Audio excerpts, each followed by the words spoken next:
Isso. Só para falar um pouquinho sobre o que para que as pessoas possam entender o que é a Força Nacional do SUS, em 2011, o Ministério da Saúde ele entendeu que haveria necessidade de reunir pessoas com expertises para que, quando houvesse situações de desastre, calamidade pública, né, situações onde tem múltiplas vítimas, desassistência à saúde, pandemias ou epidemias e desastres, né, desastres, catástrofes naturais como enchentes, deslizamentos de terra, para que as pessoas possam entender. Então, em 2011, foi criada a Força Nacional do SUS.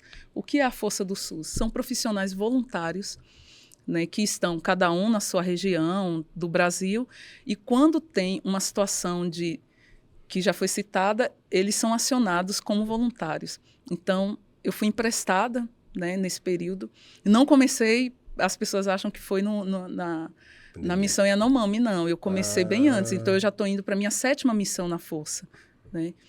No período do Covid, eu fui para Santa Catarina, fiz a missão Chapecó, depois missão Xanxerê e depois fui para o território Yanomami. E essa primeira foi o que exatamente? Covid. Né? A gente tinha uma média de morte diária lá em Chapecó se eu não me engano, na época, de 17 mortes diárias. Mesmo? Isso. E quando a Força entrou, a gente reduziu essa morte diária para 10. E com 3 dias... E lá o que foi? Lá foi desassistência à saúde. Não porque a saúde estava abandonada, não. Porque os profissionais, eles adoeceram.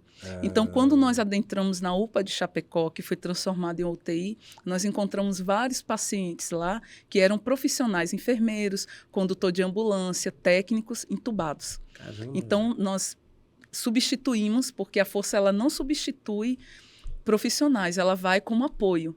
Mas a gente chegou a um ponto que tivemos que substituir mesmo para poder cuidar dessas pessoas. Então, a gente conseguiu transportar para o Espírito Santo, né, em aeromédico, esses pacientes, e conseguimos ficar lá durante, eu acho que foi 10 dias essa missão, e dar uma estabilizada lá em Chapecó. E depois a gente foi enviado para Xanxerê. Mas, simultaneamente, teve missão em Manaus, em Minas, eram várias regiões afetadas. Vitória da Conquista... Por vários motivos diferentes? Não, tudo Covid, todos Covid. Vitória da Conquista, nesse período, não sofreu tanto, porque acho que teve também uma boa gestão no que se refere ao Covid, né? A gente teve o centro de Covid, então teve uma controlada melhor aqui. Eu fui emprestada para lá. Né, a Força.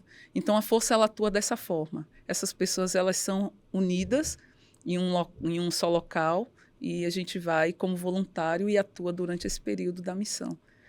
E aí, na missão Yanomami, eu fui enviada 3 vezes, no mês de fevereiro, março e abril a maio. Né? Voltou? Sim, aí cada ida é considerada uma missão. Entendi. Né? Por quê? Porque lá, o território, para adentrar, existe toda uma logística. Quem colocou a gente dentro do território foi a Força Aérea Brasileira, não tinha outra forma de entrar a não ser pelo ar. Então, o território Yanomami, hoje, ele é um território bem complexo para você chegar. Né? Para você ter uma noção, de Boa Vista até as aldeias, né? Que as pessoas falam popularmente, falar aldeias, né? Demorava em torno de 1h20, 1h30 de voo pela floresta amazônica, sobrevoando para chegar até o local.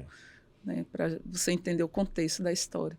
Então, eu tive a oportunidade de ir 3 vezes e fui emprestada. Isso que é importante falar, porque ser voluntário hoje precisa ter esse apoio. Né? Não é simplesmente ir. O gestor ele precisa entender que, liberando aquele profissional, né, ele vai atuar dentro das missões. Ele cede o profissional. Ele cede o profissional. Então, Jequié e Conquista cederam para que eu pudesse ficar esse período lá.